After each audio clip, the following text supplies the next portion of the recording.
Good Sunday morning, everyone. Happy New Year's Day out there to everyone. Starting 2023 off right.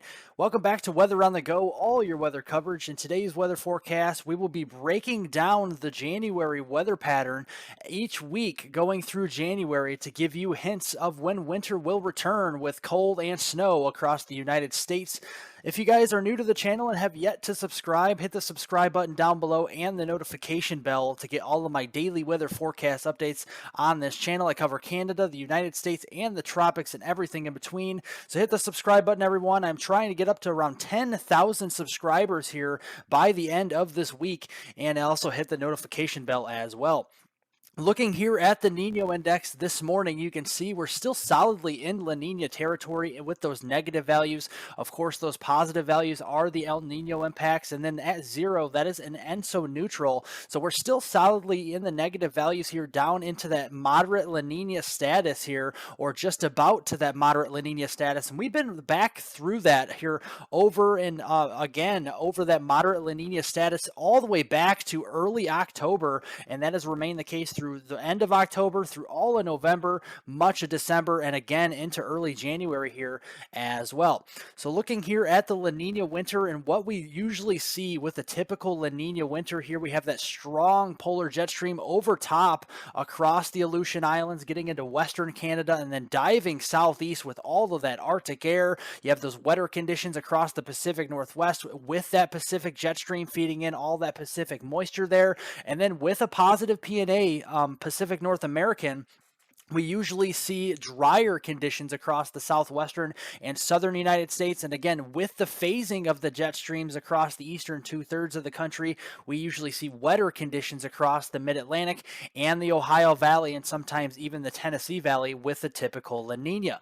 Looking here at the current sea surface temperatures, where we see the La Nina currently, we have those colder water anomalies across the equatorial Pacific just off the coast of South America, right along the equator, and that is the significance of a La Nina here. We see those water temperatures very much so in cold territory. We have the warmer waters well to the north of Hawaii, so still some classic La Nina characteristics here. But really over the past 7 days, we've seen this go back and forth with those trade winds starting to weaken just ever so slightly, and we see more of an ENSO neutral type of look to the weather pattern over the sea surface temperatures here in the equatorial Pacific. So what does this mean going forward? We are currently in a weak to moderate La Nina as we speak here this morning.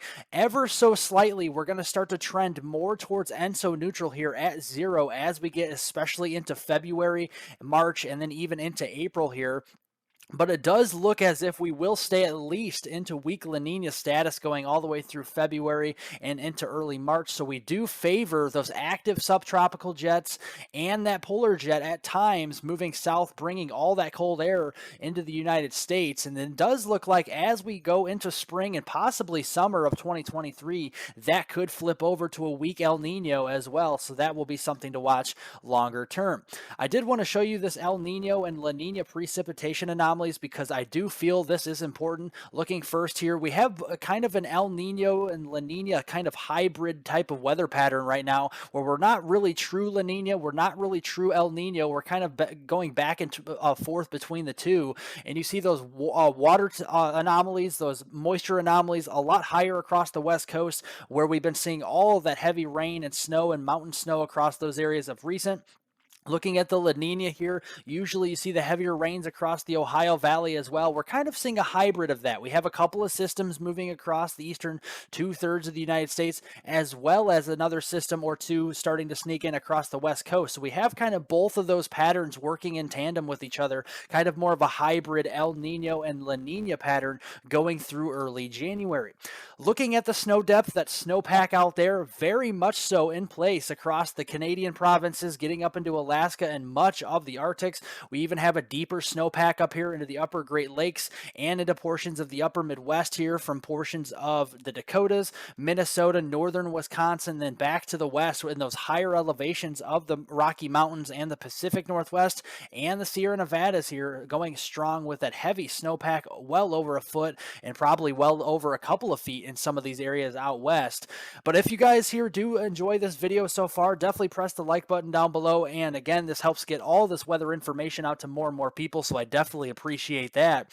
But now let's get into the weather forecast and look here at what we can see week by week through January. So starting here today, going all the way through January 7th, 2023, it does look predominantly warmer across the eastern two-thirds of the country here in the United States and much of Canada as well. This does not mean we're going to see 80-degree highs into Maine or the Great Lakes. This just means according to our average high temperatures, for example, if you have an average high in the Ohio Valley of 32 degrees, a 33-degree high temperature for many days in a row is above normal. So we'll continue to watch that as we get through this week. Warmer than average temperatures across the eastern two-thirds of the country. Some of these areas could get close to record territory, especially across the Gulf Coast and the Southeast. We'll start to see some cooler anomalies show up across the West Coast and the desert Southwest with the heavy rain and heavy snow and lots of storm systems slamming into the western United States.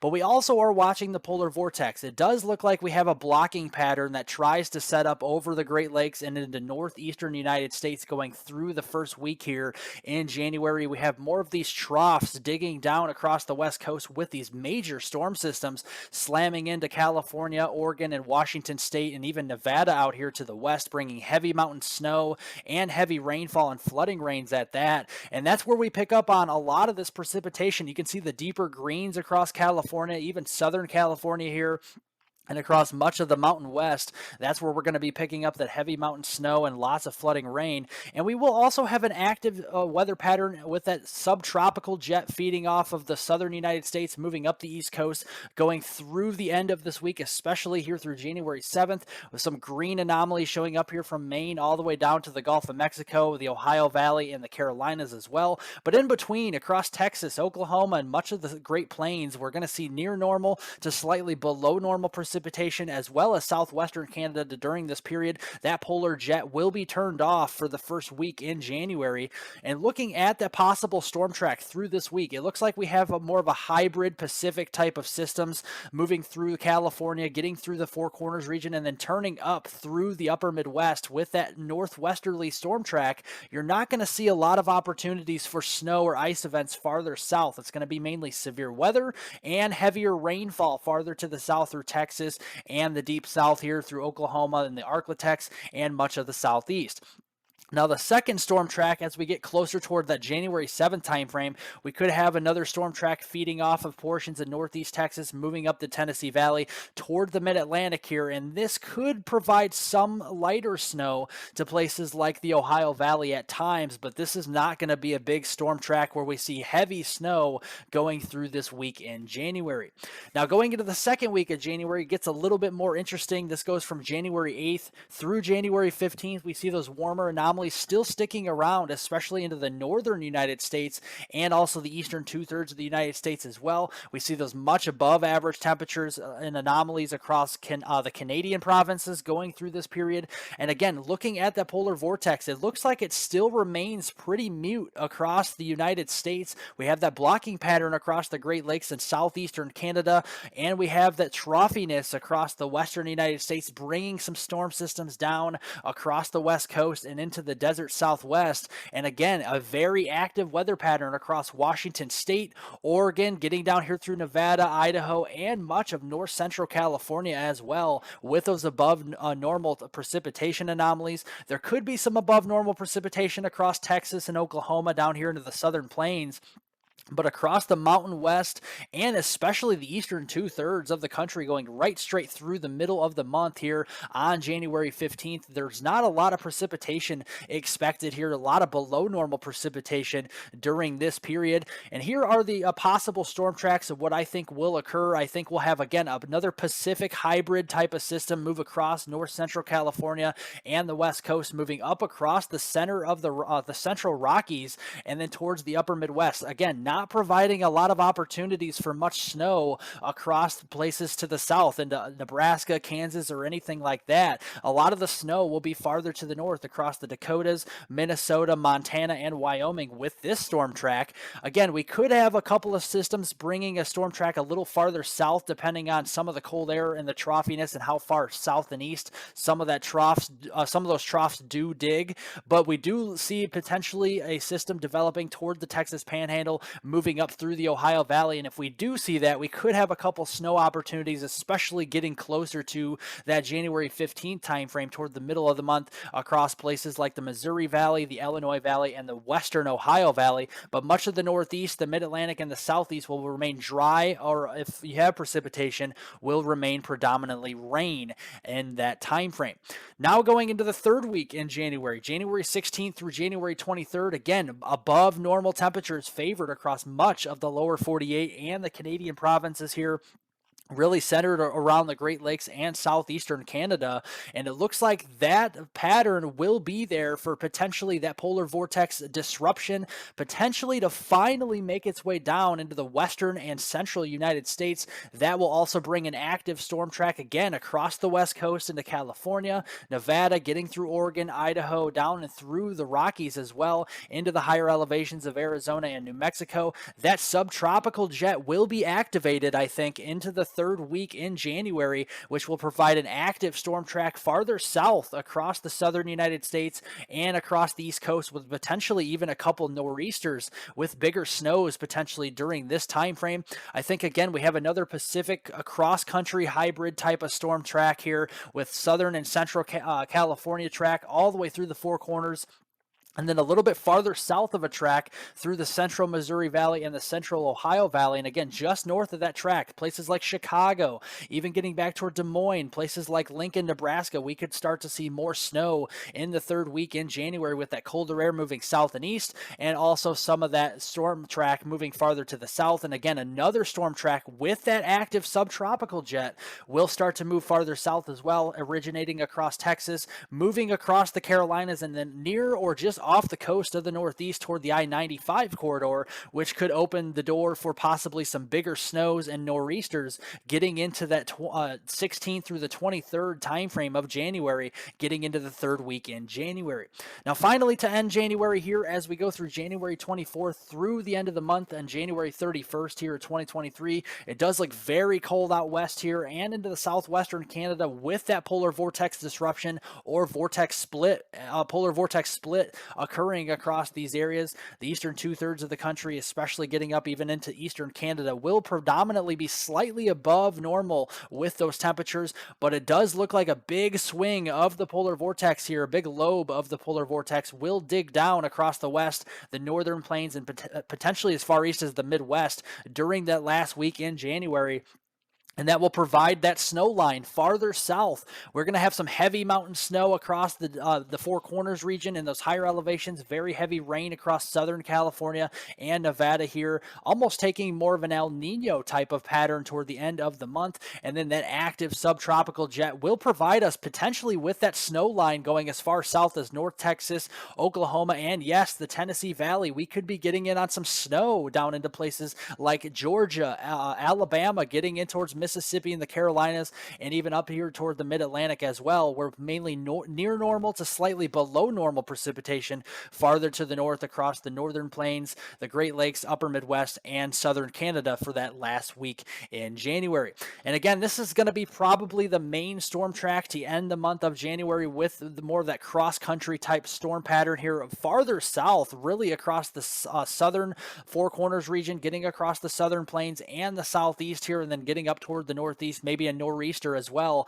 toward the end of January during that time frame, getting closer towards the end of January. So looking here at the monthly temperature outlook, this is the official forecast from the NOAA Climate Prediction Center. Does show predominantly warmer than average temperatures across the eastern two-thirds of the country, really centered on the northeast during the month of January. Those cooler anomalies across the west coast here with all of that precipitation that will be added up across those areas. Some heavy snow and a lot of flooding rain across the western United States during that time frame. And several systems across the Great Lakes here and the Ohio Valley getting down towards the Dixie Alley region as well. And we could have lots of lake effect snow across places like Lake Superior, Lake Michigan, Lake Erie, and even Lake Huron as well as we get towards that time frame. So looking at the drought, again, we do have lots of drought across many of the areas seeing rainfall now. So hopefully we are going to start to alleviate a lot of this drought going through the month of January. So that would be some good news, especially across the west where we're seeing lots of that heavy mountain snow and those heavier rains as well. Hopefully we can get a little bit of this drought to start to to lessen in intensity going through the month of January.